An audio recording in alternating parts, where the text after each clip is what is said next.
በስመ አብ ወወልድ ወመንፈስ ቅዱስ አሐዱ አምላክ አመስራው ሰዱሱ ለግንቦት በዛቲ ዕለት ኮነ ሰማዕተ ቅዱስ ቶማስ ሐዋርያ ዘየሰመይ ዲዲሞስ።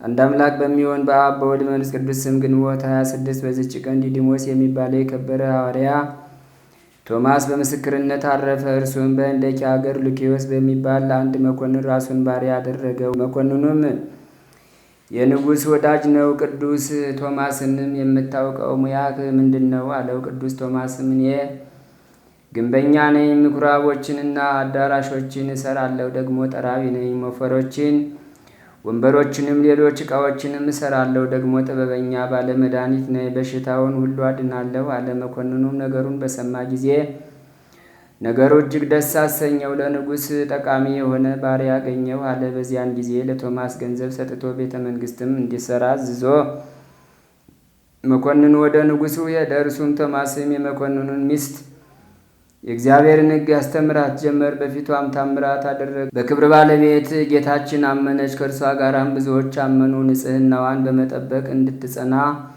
አዘዛት። ሃይማኖትንም ምስጢር እንድታስተውል አደረጋት። መኮንኑም ከንጉሥ ዘንድ ሲመለስ ያ ሐዋርያ ቶማስ ያደረገውን አየጠራውና አንተ ክፉ ባሪያ እሰራቸዋለሁ ያልካቸው በጎ ሥራዎች ወዴት ናቸው አለው። ቅዱስ ቶማስም አልዋሸውም፣ ምኩራቦችና አዳራሾች የሠራኋቸው ለሰማያዊ ንጉሥ ማደሪያ የሆኑ እሊህ ሰዎች ነፍሳት ናቸው።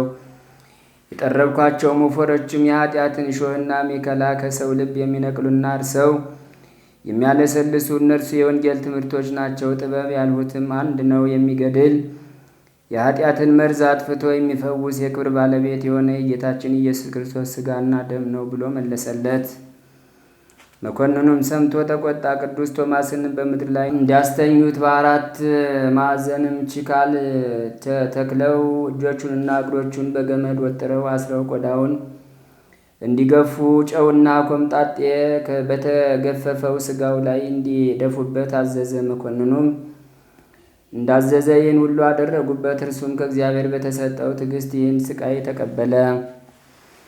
የመኮንኑንም ሚስት ቆዳውን ሲገፉት በቤቷ ሰገነት መስኮት ባየችው ጊዜ በድንጋጤ ወድቃ ሞተች። መኮንኑም እጅግ አዘነ። የክብር ባለቤት ጌታችንም ቶማስን አጸናው። ወዲያውኑ ተነሳ። ከላዩ የገፈፉትንም ቆዳ ወስዶ ከመኮንኑ ሚስት በድን ላይ ጥሎ አርሶንያ ሆይ የክብር ባለቤት በሆነ በጌታችን ኢየሱስ ክርስቶስ ስም ተነሺ አለ። ወዲያውኑ ዓይኗን ገለጠች። ፈጥና ተነስታም ለሐዋርያ ቶማስ ሰገደችለት። ሉኪዮስም አይቶ ደነገጠ። ለሐዋርያው ሰገደለት። ይቅርታም ያደርግለን ዘንድ በመለማመጥ ለመነው። ቅዱስ ቶማስን በጌታችን ካመንክ ትድናለህ አለው። እርሱም በክብር ባለቤት በጌታችን ኢየሱስ ክርስቶስ አመነ። እንዲሁም የሀገር ሰዎች ሁሉም አመኑ። በእግዚአብሔር በአብ በወልድ በመንፈስ ቅዱስም አጠመቃቸው። ኤጲስቆጶሳትን ቀሳውስትንና ዲያቆናትን ሾመላቸው። እያስተማራቸውና በቀናች ሃይማኖትም እያጸናቸው ከሳቸው ዘንድ ኖረ። ደዌ ያለበትንም በላዩ ቆዳውን ሲያኖርበት ወዲያው ይድናል። ከዚህ በኋላም ከእነርሱ ዘንድ ወጥቶ ቀንጦሪያ ከሚባል አገር ገባ። ሲገባም አንድ ሽማግሌ ሰው መራራ ልቅሶ እያለቀሰ አገኘ። ቅዱስ ቶማስም እንዲህ ለምን ታለቅሳለህ አለው። ሽማግሌውም 7 ልጆች ነበሩኝ፣ በሐሰት ነገር ንጉሥ ገደለብኝ። ደግሞ ምዳ አለብኝ። ከእነርሱ አንዱ እንኳ ቀርቶ ቢሆን ለኑሮዬ በተራዳኝ ነበር ብሎ መለሰለት። ቅዱስ ቶማስም ሰምቶ ቆዳውን ሰጠውና ይህን ወስደ በልጆች መቃብር ላይ አኑረው አለው። እንዳዘዘውም ባደረገ ጊዜ 7 ልጆቹ ሌሎቹም 8 ወንዶች በዚህ አስቀድሞ ተቀብረው የነበሩ በአንድነት ተነሱ።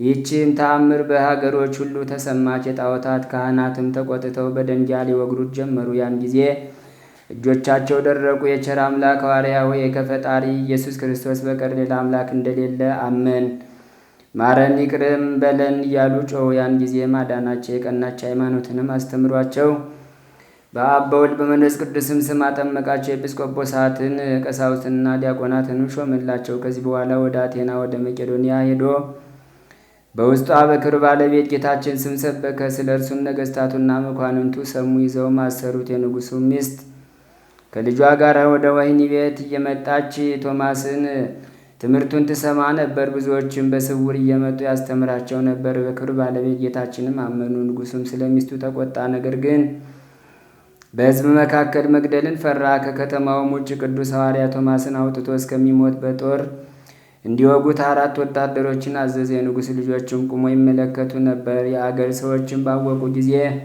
ከወታደሮቹ እጅ ሊያስጥሉት ወጡ። ግን ሙቶ አገኙት። አንስተው ገንዘው ከነገሥታት መቃብር ከአንዱ አኖሩት።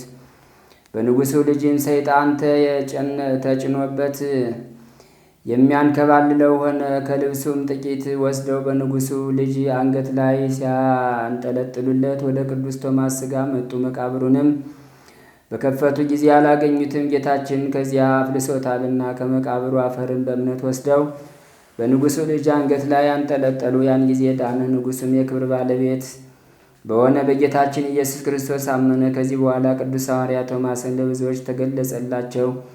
እርሱ ሕያው እንደሆነ ጌታችንን በመንግሥቱ ውስጥ እንደተቀበለው ነገራቸው። የክብር ባለቤት በሆነ በጌታችን ኢየሱስ ክርስቶስ የቀናች ሃይማኖት እንዲጸኑ አዘዛቸው። የሐዋርያ ቶማስን በረከቱ ከእኛ ጋር ትኑር ለዘላለሙ አሜን። ዳግመኛም ከታምራቶቹ አንዱን እንጽፋለን።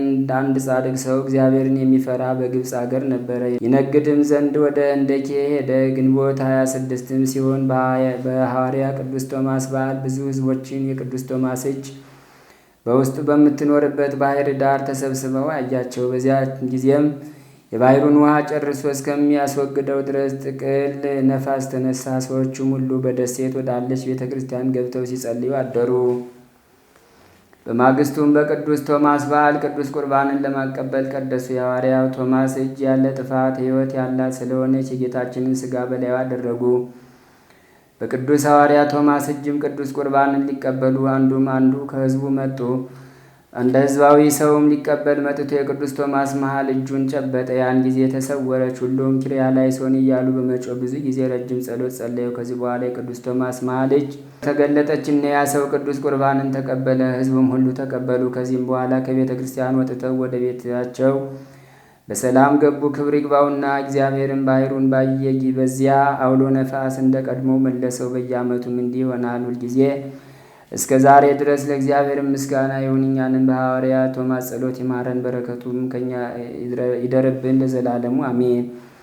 ሰላም ለቶማስ እንተደለወ ይክስሶ ለርጉዝ በግ ድረ ተነስተንሳ ደቂሶ ለአንቅሆ ሙታን ሰብ ወነፍሰ ድውያን ለፈውሶ አንሶሶ ውስተ ኩለሄ ወነገደ አምሳለ እፍረትን ዘይጸውር ማይሶ። በዚችም ዕለት የአልፋውስና የዘካርያስ የሉኪዮስ የቅድስት አርሶንያ መታሰቢያቸው ነው። በጸሎታቸውም እግዚአብሔር ይማረን ለዘላለሙ አሜን። ሰላም ለአርሶንያ አንተ በቆለ ውስጥ የታለቃ ለቶማስ ህጠታ ኩነን የዚያው ነጽያ ዘበቃለ ሉኪዮስ ምታ ዘበንቲያው አመኮነ ምታ በተከድኖ ማይሱ ዝቅት ተነሳአት ህይወታ። አንድ አምላክ በሚሆን በአብ በወልድ በመንፈስ ቅዱስ ስም ግንቦት 27 በዚች ቀን ለአባቶች ሊቃነ ጳጳሳት 30ኛ የሆነ የእስክንድርያ ሀገር ሊቀ ጳጳሳት አባ ዮሐንስ አረፈ። በዚችም ዕለት የማርያና የማርታ ወንድም ጻድቅ አልዓዛር አረፈ። ዛቅረብኩ ማሕሌታ ዘኪራ ይላፈም ለተጸምዱ ከዘልፈለላ አነብቶ ከዘንዴቴ መጽሐፈን ተረሰይ ከግዚኦ ጸዲቀ መበለት ኩፈ ምላውላን ውላን ዘተርፈ ነቢያት ቅዱሳን ሐዋርያት ሰባኪያን ሰማዕታት ጻድቃን ደናግል አድኅዩ መነኮሳት ሄራን ባርኩ ጉባኤ ዛቲ መካን እስከ አረጋዊ ሊቅ ወንዑስ ሕፃን ለዘጸሐፎ በክርታስ ወለዛ ጸሐፎን ዘይደርስ ወለዛ አንበቦ ለተተርጎሙ በልሳን አዲስ ወለዘ ሰማ ቃሎ በዝነ መንፈስ በጸሎተሙ ማርያም አራቂተ ኩሉም ባይ ስውረ የማሐረነ ኢየሱስ ክርስቶስ። አምላካችን ኢየሱስ ክርስቶስ የሰማነውን በልቡናችን ይጻፍብን፣ ከቅዱሳን ረድኤት በረከት ያሳትፈን። ንቁ የኦርቶዶክስ ተዋሕዶ የጸሎትና የንስሐ መርከብ የዋትሳፕ ማኅበርተኞችን ይጠብቀን። አቡነ ዘበሰማያት ይትቀደስ ስምከ ትምጻእ መንግሥትከ ወይኩን ፈቃድከ በከመ በሰማይ ከማሁ በምድር ሲሳየነ ዘለለ ዕለትነ ሀበነ ዮም ወኅድግ ለነ አበሳነ ወጌጋየነ ከመ ንሕነኒ ንኅድግ ለዘአበሰ ለነ ኢታብአነ እግዚኦ ውስተ መንሱት አላ አድኅነነ ወባልሐነ እምኩሉ እኩይ እስመ ዚአከ ይእቲ መንግሥት ኃይል ወስብሐት ለዓለመ ዓለም። በሰላመ ቅዱስ ገብርኤል መልአክ ወእግዝእትየ ማርያም ሰላም ለኪ ድንግል በሕሊናኪ ወድንግል በሥጋኪ እም እግዚአብሔር ጸባኦት ሰላም ለኪ ብሩክት አንቲ እምአንስት ወብሩክ ፍሬ ከርሥኪ ተፈሥሒ ፍሥሕት ወምልዕተ ጸጋ እግዚአብሔር ምስሌኪ ሰአሊ ወጸልዪ ምህረታ በፍቅር ወልድኪ ኢየሱስ ክርስቶስ ከመ ይስረይለነ ኃጣውኢነ ማኅፀነ ብኪዮ እግዚእ ኢየሱስ ክርስቶስ ስረይ ኃጢአቴ ወኃጢአተ ኩሉ ሕዝብ ከማይሰራ ኃጢአት እግዚአብሔር ይፍታ።